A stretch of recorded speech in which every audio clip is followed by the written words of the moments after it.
സാന്നിധ്യം ഓരോ ജീവിത നിമിഷങ്ങളെല്ലാം ഓർത്തിടുന്നു തവ സാന്നിധ്യം. വന്ന വഴികൾ ഒന്നോർത്തിടുമ്പോൾ ഇന്നയോളം നടത്തിയ നാഥ നന്ദിയല്ലാതില്ലൊന്നുമില്ല എന്നും കരുതലിൽ വഹിച്ചവനേ.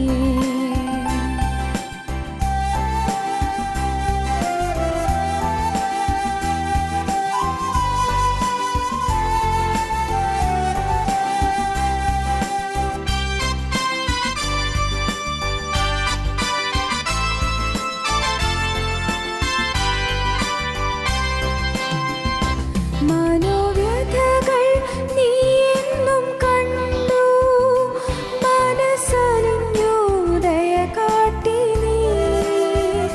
മനോവ്യഥകൾ നീ എന്നും കണ്ടു, മനസ്സലിഞ്ഞു ദയ കാട്ടി നീ. ഇരുളേറും പാതയിലെല്ലാം ഇതുവരെയും താങ്ങിയല്ലോ. ഇരുളേറും പാതയിലെല്ലാം ഇതുവരെയും താങ്ങിയല്ലോ. വന്ന വഴികൾ ഒന്നോർത്തിടുമ്പോൾ ഇന്നയോളം നടത്തിയ നാഥ നന്ദിയല്ലാതില്ലൊന്നുമില്ല എന്നും കരുതലിൽ വഹിച്ചവനേ. നന്ദിയല്ലാതില്ലൊന്നുമില്ല എന്നും കരുതലിൽ വഹിച്ചവനേ.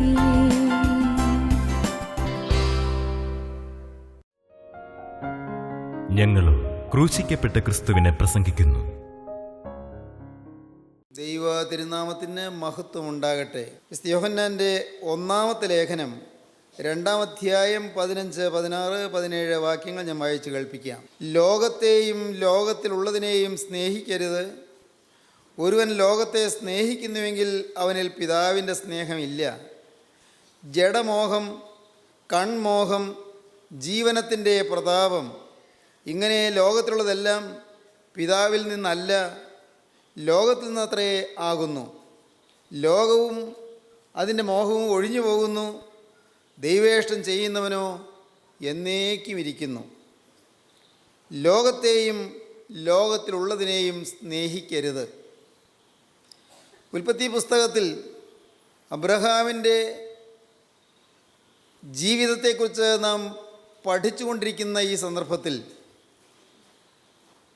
അബ്രഹാമിൻ്റെ ജീവിതത്തിൽ സംഭവിച്ച ഒരു പാകപ്പിഴയും അതുമൂലം വന്ന കനത്ത നഷ്ടങ്ങളും, എന്നാൽ ദൈവത്തിൻ്റെ അത്ഭുത കൃപയാൽ അബ്രഹാം തിരികെ പോന്ന് യഥാസ്ഥാനപ്പെട്ടതും നാം ചില കാര്യങ്ങൾ ചിന്തിക്കുകയുണ്ടായി. എന്നാൽ അബ്രഹാമിൻ്റെ സഹോദരപുത്രനായ ലോത്തിനെക്കുറിച്ച് നാം വായിക്കുന്നത് വളരെ വേദനാകരമായൊരു കാര്യമാണ്. നാം വായിക്കുന്നത് ലോത്ത് ഒന്നിനൊന്ന് ലോകത്തിലേക്ക് ഇറങ്ങിപ്പോവുകയാണ്. ഒരൊറ്റ ദിവസം ലോത്ത് പെട്ടെന്ന് അധപ്പതിച്ചു പോവുകയല്ല ചെയ്തത്. ഒരൊറ്റ ദിവസം ആത്മീയമായ വീക്ഷണം നിശേഷം നഷ്ടപ്പെടുകയല്ല ചെയ്തത്. പടിപടിയായി ക്രമമായി കുറേശ്ശെയായി ഊർന്നൂർന്നു പോവുകയാണ് ചെയ്തത്. നാം തിരുവചനം വായിക്കുമ്പോൾ കുറേശ്ശെയായി ഇങ്ങനെ തെറ്റിലേക്ക് പയ്യെ പോയി മഹാവലിയ അനർത്ഥത്തിൽ പാപത്തിൻ്റെ ഭീകരതയിൽ വീണുപോകുന്ന ചിലരെക്കുറിച്ചെല്ലാം നാം കാണുന്നുണ്ട്. ലോത്തിനെ നാം കാണുന്നത് എത്ര നല്ല ആരംഭമായിട്ടാണ്. ലോത്ത് അബ്രഹാമിൻ്റെ കൂടെ ഇറങ്ങി പുറപ്പെട്ടവനാണ്.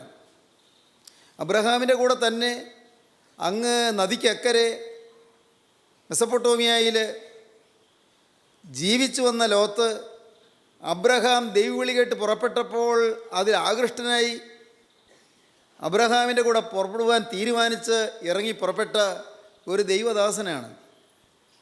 ഭാഗ്യകരമായൊരു ആരംഭമായിരുന്നു, ശുഭകരമായൊരു തുടക്കമായിരുന്നു. എന്നാൽ മുന്നോട്ട് വന്നപ്പോൾ അറിയാതെ ലോകത്തിലേക്ക് അങ്ങ് മാറി പോവുകയാണ്. സമ്പത്ത് വർദ്ധിച്ചു, ആടുമാടികൾ വർദ്ധിച്ചു, വേലക്കാർ വർദ്ധിച്ചു, സൗകര്യങ്ങൾ വർദ്ധിച്ചു, സ്വാധീനങ്ങൾ വർദ്ധിച്ചു. ഓരോന്ന് ജീവിതത്തിൽ ഐശ്വര്യത്തിൻ്റെ സമൃദ്ധിയിലേക്ക് നീങ്ങി വരുംതോറും ഉയർന്നു പോകും അറിയാതെ ലോത്ത് ലോകത്തിലേക്ക് താണു പോവുകയായിരുന്നു. അധപ്പതനത്തിലേക്ക് നീങ്ങുകയായിരുന്നു.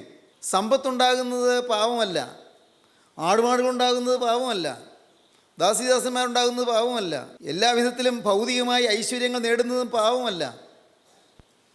എന്നാൽ ഇതെല്ലാം എന്തിന്, ആർക്ക്? ഇതിൻ്റെ യഥാർത്ഥമായ ഉദ്ദേശമെന്ത്? ഞാൻ ആർക്കു വേണ്ടി സമ്പാദിക്കണം? എന്തിനു വേണ്ടി പൈസ ഉണ്ടാക്കണം? എന്തിനു വേണ്ടി സമ്പത്തുണ്ടാക്കണം എന്നതിനെക്കുറിച്ചുള്ളതായ വ്യക്തമായ ധാരണയില്ലാതെ പോകുന്നതാണ് പലപ്പോഴും അപകടകരമായി തീരുന്നത്. ലോകത്തിൻ്റെ വലിയ വശീകരണ ശക്തിയുണ്ട് മനുഷ്യൻ്റെ മേൽ, വലിയൊരു സ്വാധീനമുണ്ട് മനുഷ്യൻ്റെ മേൽ. ലോകത്തിൻ്റെ സുഖങ്ങൾക്ക്, ലോകത്തിൻ്റെ സന്തോഷങ്ങൾക്ക്, ലോകത്തിൻ്റെ ഭൗതികമായ പ്രതാപങ്ങൾക്ക്, ജഡത്തിൻ്റെ മോഹങ്ങൾക്ക് എല്ലാം മനുഷ്യൻ്റെ മേൽ വലിയ സ്വാധീനമുണ്ട്. ശരിയാണ്, നാം എല്ലാവരും ആ സ്വാധീനത്തിൽപ്പെട്ടവർ തന്നെയാണ്. നാം ആരും സിദ്ധന്മാരായി തീർന്നിട്ടില്ല, നാം ആരും തികഞ്ഞവരായി തീർന്നിട്ടില്ല. സ്വാധീനമുണ്ട്, ലോകത്തിൻ്റെ സ്വാധീനമുണ്ട്, തിന്മയുടെ സ്വാധീനമുണ്ട്, പാപത്തിൻ്റെ വശീകരണമുണ്ട്, ലോകത്തിൻ്റെ ഇമ്പങ്ങളിലേക്കുള്ളതായ ആകർഷണമുണ്ട്. എന്നാൽ ഒഴുക്കിനെതിരെ നീന്തുന്നതാണ് ഒരു വിശ്വാസിയുടെ പദവി. ഒഴുക്കിനൊത്തൊഴുകി പോകാം, എളുപ്പമാണ്, ഒഴുക്കിനൊത്തങ്ങൊഴുകിയാൽ മതി. തിന്മയിലേക്ക് മനുഷ്യൻ പോകുമ്പോൾ ആ കൂടെ അങ്ങ് നാം ഓരോരുത്തരും അങ്ങ് ഒഴുകി പോകാനുള്ള സാധ്യതകളുണ്ട്. തിന്മയിലേക്ക് നീങ്ങി പോകാനുള്ള സാധ്യതകളുണ്ട്. ലോക ഇമ്പങ്ങളിലേക്കും ലോക പ്രതാപങ്ങളിലേക്കും ലോക ഐശ്വര്യങ്ങളിലേക്കും ഊർന്നു പോകാനുള്ളതായ സാധ്യതകളുണ്ട്. എന്നാൽ അവിടെ ഒഴുകി വരുന്ന ഒഴുക്കത്തിനെതിരായി നീന്തിക്കയറാൻ സാധിക്കുന്നത് ഒരു വിശ്വാസിയുടെ പദവിയാണ്, വിശ്വാസിയുടെ അധികാരമാണ്. അബ്രഹാം ഭാഗ്യവശാൽ തിരികെ പോന്നു, കൂടെ ലോത്തും പോന്നു, ശരി തന്നെ. പക്ഷേ എന്നാൽ മുന്നോട്ട് പോയപ്പോൾ അബ്രഹാമും ലോത്തും വേർപിരിയേണ്ടി വന്നുപോയി. രണ്ടുപേരും തമ്മിൽ ഒരു സാക്ഷ്യരഹിതമായ അനുഭവം വരാതിരിക്കാൻ അബ്രഹാം പറഞ്ഞു, മോനെ നീ ഇടത്തോട്ട് പോകുന്നെങ്കിൽ ഞാൻ വലത്തോട്ട് പോയിക്കൊള്ളാം, നീ വലത്തോട്ട് പോകുന്നെങ്കിൽ ഞാൻ ഇടത്തോട്ട് പോയിക്കൊള്ളാം. അബ്രഹാം സഹോദരപുത്രനോട് പറഞ്ഞത് അങ്ങനെയാണ്. അവിടെ മുഴുവനായി ലോത്തിൻ്റെ അഭീഷ്ടത്തിന് അഭിമതത്തിന് അബ്രഹാം വിധേയപ്പെട്ട് കൊടുക്കുവാൻ തയ്യാറാവുകയാണ്. അതൊരു ദൈവവേദനയുടെ ലക്ഷണമാണ്. അവിടെ വാഗ്വാദമില്ല, അവിടെ തർക്കമില്ല, അവിടെ അഭിപ്രായ വ്യത്യാസം വെച്ച് പുലർത്തുന്നില്ല, അവിടെ ഭിന്നത വളർത്തുന്നില്ല, അവിടെ വിട്ടുവീഴ്ച മനോഭാവമാണ്, അവിടെ സ്നേഹത്തിൻ്റെ സമീപനമാണ്, അവിടെ ക്ഷമയുടെ അത്യത്ഭുതകരമായ ഉദാത്തമായ അനുഭവമാണ്.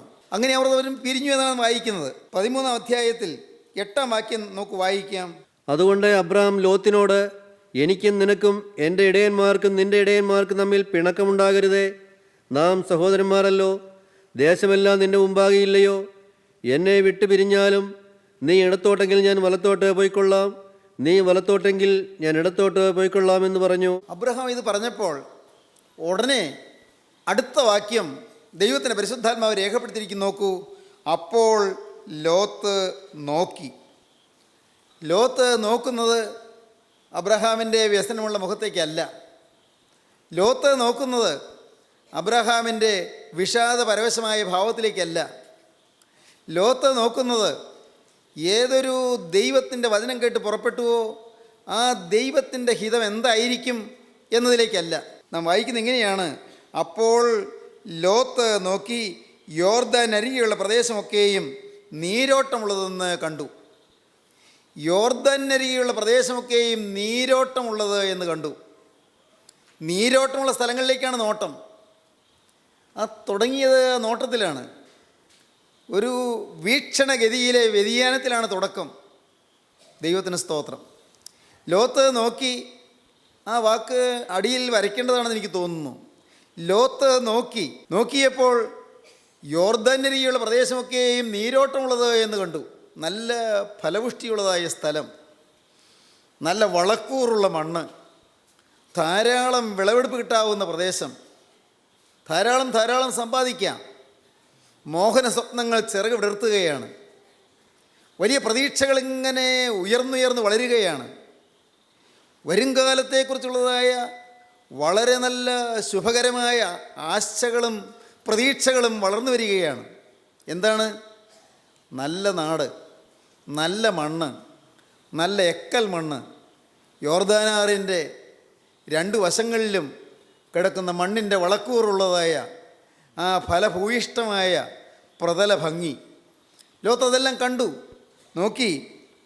ലോത്ത് നോക്കി യോർദാനരികെയുള്ള പ്രദേശമൊക്കെയും നീരോട്ടമുള്ളതെന്ന് കണ്ടു.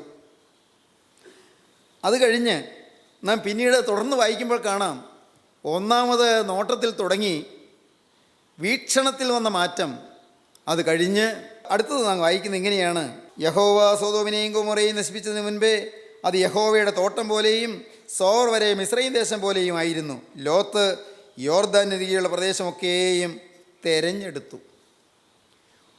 നോക്കി 1, തെരഞ്ഞെടുത്തു 2. നോക്കി അവിടെ നിർത്തുകയല്ല, അടുത്തതിലേക്ക് നീങ്ങുകയാണ്. തെരഞ്ഞെടുത്തു. പ്രിയപ്പെട്ടവരെ, നമ്മുടെ ജീവിതത്തിലേക്ക് നാം തിരിഞ്ഞു നോക്കണം. തെറ്റല്ല എന്ന് തോന്നാവുന്ന കാര്യങ്ങളാണ് ലോത്ത് ചെയ്തത്. ഒരിക്കലും തെറ്റാണെന്ന് തോന്നുകയില്ല. എന്താ അതിൽ തെറ്റ്? നീരോട്ടമുള്ള സ്ഥലം കണ്ട് അബ്രഹാം പറഞ്ഞുകൊണ്ടല്ലേ അങ്ങോട്ട് ചെയ്യാൻ തയ്യാറായത്. എൻ്റെ സ്വന്തം അഭിപ്രായ പ്രകാരം പോയതല്ലല്ലോ. അനുഗ്രഹിക്കപ്പെട്ട ദൈവദാസൻ പറഞ്ഞു, നമുക്ക് പിരിയാമെന്ന് പറഞ്ഞു. ശരി, ഞാൻ നോക്കി നല്ല സ്ഥലം തിരഞ്ഞെടുത്തത് പാവമാണോ? വേണമെങ്കിൽ ലോകത്തിന് ന്യായം പറയാം, അല്ല ന്യായം ചിന്തിക്കാം. ആരോട് ന്യായം പറയാനാണ്? ന്യായം ചിന്തിക്കാം. പക്ഷേ അടുത്ത സ്റ്റെപ്പ് വെച്ചപ്പോൾ ആ സ്ഥലങ്ങൾ തിരഞ്ഞെടുത്തു. ആദ്യം വെറും നോട്ടത്തിൽ തുടങ്ങി, പിന്നെ അത് പയ്യെ ചിന്തയിൽ വ്യാപരിച്ച് പ്രവൃത്തിയിലേക്ക് നീങ്ങി. കുറെ മുന്നോട്ട് വരുമ്പോൾ വേറെ ചില മർമ്മപ്രധാനമായ കാര്യങ്ങൾ നമുക്ക് കാണാൻ സാധിക്കും. സ്നേഹിതരെ, നോട്ടത്തിൽ ആരംഭിക്കുന്നു. Sow a thought, reap an action. ഒരു ചിന്ത വിതയ്ക്കുക, അത് ഒരു പ്രവൃത്തിയായി തീരും. പ്രവൃത്തി ഫലം കൊയ്യും. ചിന്ത വിതയ്ക്കുക, പ്രവൃത്തി കൊയ്തെടുക്കും. സോ ആൻ ആക്ഷൻ, ഒരു പ്രവൃത്തി വിതയ്ക്കുക, ഒരേ പ്രവൃത്തി തന്നെ ചെയ്തുകൊണ്ടിരിക്കുക. റീപ്പ് എ ഹാബിറ്റ്, അത് ശീലമായി തീരും. സോ എ ഹാബിറ്റ്, ഒരു ശീലം വിതയ്ക്കുക, ഒരേ ശീലം തന്നെ ആവർത്തിച്ചു കൊണ്ടിരിക്കുക. റീപ്പ് എ ക്യാരക്ടർ, സ്വഭാവം കൊയ്യും, സ്വഭാവം അതായിത്തീരും. And sow a character reap your destiny. നീ നിൻ്റെ സ്വഭാവം അങ്ങനെ തുടർന്നുകൊണ്ടിരുന്നാൽ അത് നിൻ്റെ ജീവിതത്തിൻ്റെ ഭാവി നിർണയിക്കും. നിൻ്റെ ജീവിത ഭാവി, നിൻ്റെ വിധി അതായിത്തീരും, നിൻ്റെ ജീവിതത്തിൻ്റെ അന്ത്യം അതായിത്തീരും. കേൾക്കൂ, sow a thought reap an action, sow an action reap a habit, sow a habit reap a character, sow a character reap your destiny. ദൈവത്തിന് സ്തോത്രം. ഇതെല്ലാം പടിപടിയായിട്ട് ലോത്തിൻ്റെ ജീവിതത്തിൽ നാം കാണുകയാണ്. മഹാന്മാർ പിൽക്കാലത്ത് പറഞ്ഞതാണ് ഈ വാക്യം. പക്ഷേ വേദപുസ്തകം വായിക്കുമ്പോൾ നൂറ്റാണ്ടുകൾക്ക് മുമ്പ് ജീവനുള്ള ദൈവത്തിൻ്റെ പരിശുദ്ധാത്മാവ് അത് രേഖപ്പെടുത്തി വച്ചിരിക്കുന്നു. നോക്കി തിരഞ്ഞെടുത്തു, ലോകസുഖങ്ങൾ തിരഞ്ഞെടുത്തു, ലോകത്തിൻ്റെ സമൃദ്ധി തിരഞ്ഞെടുത്തു, ലോകത്തിൻ്റെ ഇമ്പങ്ങൾ തിരഞ്ഞെടുത്തു. അതാണ് നാം ആദ്യം വായിച്ചത്. ലോകത്തെയും ലോകത്തുള്ളതിനെയും സ്നേഹിക്കരുത്, ലോകസ്നേഹം ദൈവത്തോട് ശത്രുത്വമാകുന്നു. ലോകത്തിൻ്റെ സ്നേഹിതനാകുവാൻ ഇച്ഛിക്കുന്നവനെല്ലാം ദൈവത്തിന് ശത്രുവായി തീരുന്നു. ലോകത്തെയും ലോകത്തുള്ളതിനെയും സ്നേഹിക്കരുത്. നമ്മുടെ കർത്താവിൻ്റെ ഒടുവിലത്തെ പ്രസംഗത്തിൽ കർത്താവ് പറയുന്നുണ്ട്, യോഹന്നാന്റെ സുവിശേഷം 15-ാം അധ്യായത്തിൽ, നിങ്ങൾ ലോകക്കാരായിരുന്നുവെങ്കിൽ ലോകം തനിക്ക് സ്വന്തമായതിനെ സ്നേഹിക്കുമായിരുന്നു. എന്നാൽ നിങ്ങൾ ലോകക്കാരായിരിക്കാതെ ഞാൻ നിങ്ങൾ ലോകത്തിൽ തിരഞ്ഞെടുത്തതുകൊണ്ട് ലോകം നിങ്ങളെ പകയ്ക്കുന്നു. സ്തോത്രം. പ്രിയപ്പെട്ടവരെ, ഇത് കേൾക്കുമ്പോൾ നിങ്ങൾക്ക് മനസ്സിലാവില്ലെന്ന് എനിക്ക് തോന്നുന്നു. നിങ്ങൾക്ക് മുഴുവൻ ഇത് ഗ്രഹിക്കാൻ പറ്റുന്നുണ്ടോ? ലോകത്തിൽ ജീവിക്കുന്നു, നമുക്ക് ലോകത്ത് ജീവിക്കണ്ടേ? നമുക്ക് പൈസ വേണ്ടേ? ഭക്ഷണം കഴിക്കണ്ടേ? ജോലി ചെയ്യണ്ടേ? കുഞ്ഞുങ്ങളെ പഠിപ്പിക്കണ്ടേ? നമുക്ക് വരുമാനം ഉണ്ടാക്കണ്ടേ? പ്രിയപ്പെട്ടവരെ, ഇത് കർത്താവ് നിങ്ങൾക്ക് അനുഭവങ്ങൾ തരട്ടെ എന്ന് ഞാൻ പ്രാർത്ഥിക്കുന്നു. ലോകത്തിൽ ജീവിക്കുന്നു, ദൈവത്തിന് സ്തോത്രം, ദൈവത്തിൻ്റെ വലിയ നാമം മഹത്വപ്പെടട്ടെ. വള്ളം വെള്ളത്തിലൂടെ പോകുമ്പോൾ വള്ളം നീങ്ങുന്നതിന് വെള്ളം ആവശ്യമാണ്. പക്ഷേ ഈ വള്ളത്തിനുള്ളിൽ കയറുന്നില്ല എന്ന് പണ്ട് സുന്ദരസിംഗ് പറഞ്ഞിട്ടുണ്ട്. ഭക്തനായി സുന്ദരസിംഗ് പറഞ്ഞത് അങ്ങനെയാണ്. വള്ളത്തിന് പോകണമെങ്കിൽ വെള്ളത്തിൽ കൂടി പോകണം, വെള്ളം ആവശ്യമാണ്.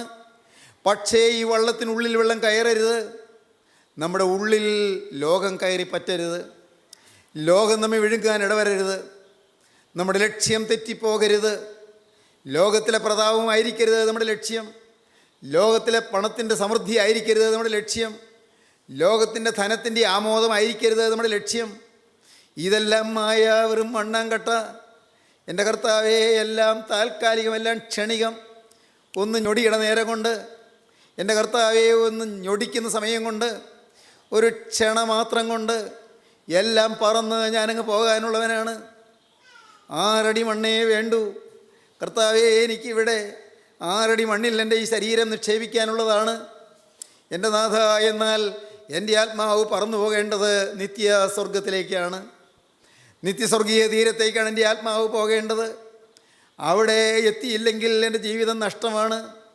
എന്തെല്ലാം ഞാൻ നേടിയാലും, ധാരാളം പണം സുരുക്കൂട്ടിയാലും, പല രീതിയിൽ പണം ധാരാളം സമ്പാദിച്ച് അത് കൂട്ടമായി കൂട്ടിവെച്ചാലും, എൻ്റെ ദൈവമേ, എൻ്റെ ജീവിതത്തിൽ ഒരൊറ്റ നിമിഷം കൊണ്ടെല്ലാം വിട്ട് ഞാൻ പറന്നു പോകും.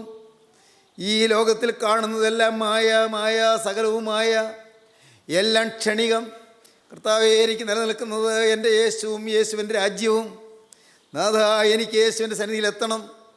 ഈ ഭൂമിയിലെ താൽക്കാലികമായ ജീവിതം 10, 60 അല്ല 70, 80 വർഷം കഴിഞ്ഞ് ഒരു നാൾ ഞാൻ ഈ ഭൂമിയിൽ നിന്ന് കടന്നു പോകും. ഈ ലോകത്തിൽ നിന്ന് ഞാൻ പറന്നു പോകും. എൻ്റെ കർത്താവെ, ഇവിടെ വഴക്കടിച്ചും പിണങ്ങിയും ഭിന്നിച്ചും, ഇവിടെ പരസ്പരം പോരടിച്ചും മല്ലുപിടിച്ചും വാഗ്വാദം ചെയ്തും തർക്കിച്ചും, എൻ്റെ ദൈവമേ, എൻ്റെ കാലം തികച്ചാൽ ഞാൻ ഒരിക്കലും തിരുത്താനാവാത്ത നരകത്തിൻ്റെ ഭീകരമായ കൊടുന്തിയിലേക്ക് ഞാൻ പോകും. ഇത് ഞാൻ അറിയുന്നു കർത്താവേ. എന്നാൽ എൻ്റെ ദൈവമേ, ഇത് എൻ്റെ ഉള്ളം ഗ്രഹിച്ചുകൊണ്ട് എൻ്റെ ഹൃദയത്തിൽ അത് അലിഞ്ഞു ചേർന്നുകൊണ്ട് ഇതെല്ലാം മായയാണെന്ന് എണ്ണിക്കൊണ്ട് നിത്യജീവന് വേണ്ടി മാത്രം എൻ്റെ ജീവിതം വേർതിരിക്കാൻ നാഥ ഞാനിതാ തീരുമാനിക്കുന്നു. ഇതാണ് പ്രിയപ്പെട്ടവരെ സമർപ്പണം. അതാണ് ജീവിതത്തിൽ നേടിയെടുക്കേണ്ടത്. അങ്ങനെ സമർപ്പിക്കുന്ന ഒരു വ്യക്തിക്ക് ലോകം നിസ്സാരമാണ്, വെറും ചരൽ കല്ലുകളാണ്, വെറും മണ്ണാങ്കട്ടയാണ്. എൻ്റെ ദൈവത്തിന് സ്തോത്രം. പിന്നെ രൂപയുണ്ടെങ്കിലോ എൻ്റെ നാഥൻ്റെ മഹത്വത്തിന് വേണ്ടി അവൻ്റെ ഹിതപ്രകാരം ചെലവഴിക്കാൻ എൻ്റെ ദൈവത്തിന് സ്തോത്രം. വാക്കിനാലോ ക്രിയയാലോ എന്ത് ചെയ്താലും എല്ലാം ദൈവത്തിൻ്റെ മഹത്വത്തിനായി. ദൈവത്തിന് സ്തോത്രം. എല്ലാം ദൈവത്തിൻ്റെ മഹത്വം കരയറ്റുവാനായി, എല്ലാം തിരുനാമ മഹത്വത്തിന് വേണ്ടി ദൈവഹിതപ്രകാരം ചെലവഴിക്കുവാൻ ദൈവത്തിന് സ്തോത്രം.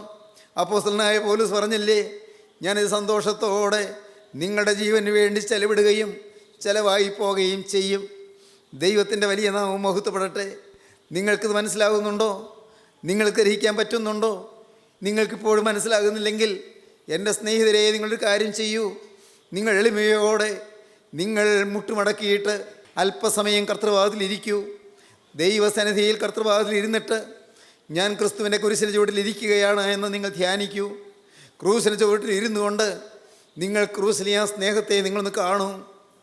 33.5 വയസ്സിൽ നല്ല യൗവനത്തിൻ്റെ ഓജസ്സുറ്റ പ്രായത്തിൽ കരുണയുള്ള കർത്താവ് ക്രൂശിന്മേൽ 3 ആണികളിൽ കിടക്കുന്നത് നിങ്ങൾ ധ്യാനിച്ചുകൊണ്ട് നിങ്ങൾ അവിടെ അല്പനേരം ഇരിക്കൂ.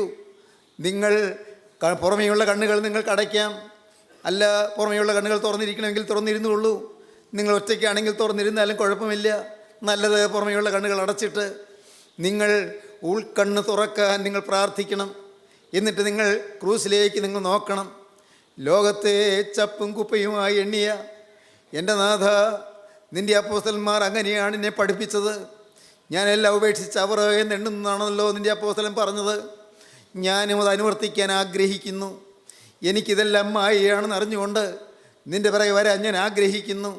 എൻ്റെ യേശുവേ, എനിക്ക് ഈ ലോകത്തിൻ്റേതായിട്ടുള്ളതെല്ലാം മാറി മറയുമെന്ന് അറിഞ്ഞുകൊണ്ട് കർത്താവേ, ഒരിക്കലും മാറാത്തവനും ഒരിക്കലും മുഖഭാവം മാറാത്തവനും ഒരിക്കലും ആൾ മാറാത്തവനുമായി ഒരിക്കലും വ്യത്യാസം വരാത്തവനായ എൻ്റെ യേശുവിനെ എൻ്റെ നാഥനായ എൻ്റെ ഹൃദയത്തിന് എനിക്ക് ലഭിക്കണം.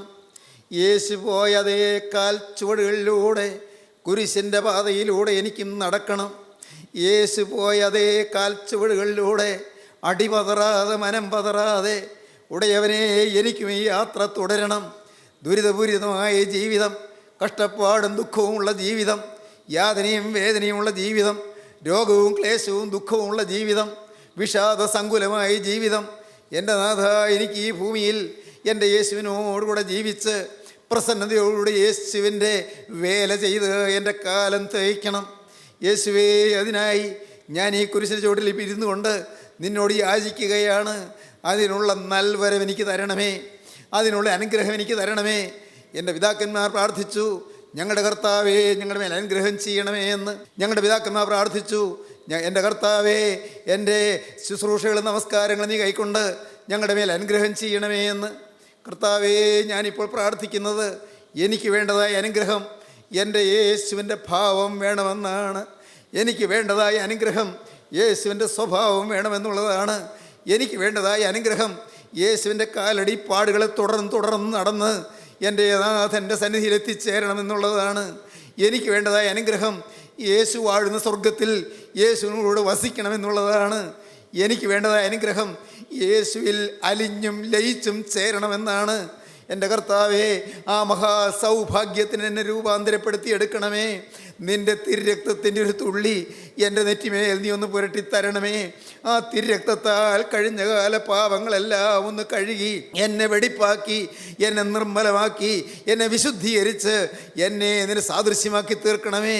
എന്നോട് നീ മനസ്സറിയണമേ. പ്രിയപ്പെട്ടവരെ, നിങ്ങൾക്കിത് പ്രാർത്ഥിക്കാം, നിങ്ങൾക്ക് സമർപ്പിക്കാം, നിങ്ങൾക്ക് ധ്യാനിക്കാം, നിങ്ങൾക്ക് തനിയെ കുരിശിൻ്റെ ചുവട്ടിലിരുന്നു കൊണ്ട് നിങ്ങൾക്ക് പ്രാർത്ഥിക്കാം. അവിടെ നിങ്ങൾ അക്ഷരീയമായൊരു കുരിശ് സ്ഥാപിക്കണമെന്ന് ഞാൻ പറയുന്നില്ല. ഒരു കുരിശ് ഒരു പടമാക്കി വെക്കണമെന്ന് ഞാൻ പറയുന്നില്ല. പ്രിയപ്പെട്ടവരെ, നിങ്ങൾക്ക് ധ്യാനിക്കാം. ക്രൂസിൽ ഒരിക്കലായിട്ട് കഠിനമായി യാതനയേറ്റ് പീഡയേറ്റ് മരിച്ച് പിടഞ്ഞ എൻ്റെ കരുണയുള്ള കർത്താവിൻ്റെ പാദപീഠത്തിലാണ് ഞാൻ ഇരിക്കുന്നത് ധ്യാനിച്ചുകൊണ്ട് നിങ്ങളുടെ ജീവിതം അർപ്പണം ചെയ്യാം. അപ്പോൾ ലോകം നിങ്ങളിൽ നിന്ന് മാറും. നിങ്ങൾ ഊർന്നൂർന്ന് ലോകത്തിലേക്ക് പോയിട്ടുണ്ടെങ്കിൽ അതിവേഗം ക്രൂസിൽ നിന്ന് ആ കരം നിങ്ങളുടെ നേരെ വന്ന് നിങ്ങളെ പൊക്കിയെടുക്കും. ഹല്ലേലൂയ. കുരിശിലെ ആ ആണിപ്പാടുള്ള കരം നിങ്ങളുടെ നേരെ വന്ന് നിങ്ങളുടെ കരത്തിൽ പിടിച്ച് നിങ്ങളെ പൊക്കിയെടുക്കും. എൻ്റെ പ്രിയപ്പെട്ടവരെ, അതാണ് ക്രിസ്തീയ ജീവിതം. പിന്നെ അവൻ്റെ കൂടെയുള്ളൊരു നടപ്പാണ്, യേശുവിൻ്റെ കൂടെയുള്ളൊരു യാത്രയാണ്. അതാണ് സിയോൻ യാത്ര. ഹല്ലേലൂയ. അതാണ് സ്വർഗീയ സിയോനിലേക്കുള്ള സ്വർഗീയ തീർത്ഥയാത്ര. ആ തീർത്ഥയാത്ര സംഘത്തിലേക്ക് പ്രിയപ്പെട്ടവരെ നിങ്ങൾ ചേർന്ന് വരിക. ഒരു സഭയിലേക്കോ ഒരു സമുദായത്തിലേക്കോ ഒരു കൂട്ടായ്മയിലേക്കോ ചേരാനല്ല ഞാൻ പറഞ്ഞത്. സ്വർഗീയ തീർത്ഥയാത്ര സമൂഹത്തിലേക്ക് ചേർന്ന് വരിക. ക്രിസ്തുവിനെ മാത്രം കണ്ടുകൊണ്ട് നിങ്ങൾ ചേർന്ന് വരിക. ക്രിസ്തുവിൻ്റെ പാതയിൽ കൂടി നിങ്ങൾ മുന്നോട്ട് പോവുക. ക്രിസ്തു കാണിച്ചു തന്ന ആ തേജസ്സിൻ്റെയും സ്നേഹത്തിൻ്റെയും വിശുദ്ധിയുടെയും പാതയിലൂടെ നിങ്ങൾ മുന്നേറുക. അവൻ്റെ കൃപ നിങ്ങളെ നയിക്കട്ടെ, അവൻ്റെ കൃപ നിങ്ങളെ ഭരിക്കട്ടെ, അവൻ്റെ കൃപ നിങ്ങളെ വലയം ചെയ്യട്ടെ, അവൻ്റെ തേജസ് നിങ്ങളുടെ മേൽ ഇറങ്ങട്ടെ, ആ സ്വർഗീയ ശക്തി നിങ്ങളുടെ മേൽ പ്രവഹിക്കട്ടെ, ആത്മാവ് നിങ്ങളിൽ ഇടിച്ചിറങ്ങി നിങ്ങളെ ആവേശഭരിതരാക്കി മാറ്റട്ടെ, സ്തുതിയുടെ ഗീതം നിങ്ങളുടെ നാവിൽ വരച്ചു തരട്ടെ, തിരുനാമം മഹത്വപ്പെടുത്തട്ടെ. നമുക്ക് പ്രാർത്ഥിക്കാം. കരുണയുള്ള കർത്താവേ, ഈ വചനം കേട്ട് നിന്റെ മക്കളുടെ മേൽ അവിടുത്തെ പൊന്നുകരം വെക്കണമേ കർത്താവേ. നിന്റെ മക്കളെ അനുഗ്രഹിക്കണമേ കർത്താവേ. ക്രൂസിൽ നേടിത്തുന്ന രക്ഷയുടെയും നിത്യജീവന്റെയും സൗഭാഗ്യത്തിലേക്ക് ഈ മക്കളെ നയിക്കണമേ എന്ന് പ്രാർത്ഥിക്കുന്നു. എല്ലാവരെയും അനുഗ്രഹിക്കണമേ, കൃപയിൽ നിറയ്ക്കണമേ, സ്വർഗീയ സ്നേഹത്താൽ ഓരോരുത്തരെയും ഭരിക്കണമേ. തിരുനാമം മഹത്വപ്പെടുത്തണമേ. യേശുവിൻ നാമത്തിൽ തന്നെ. ആമീൻ.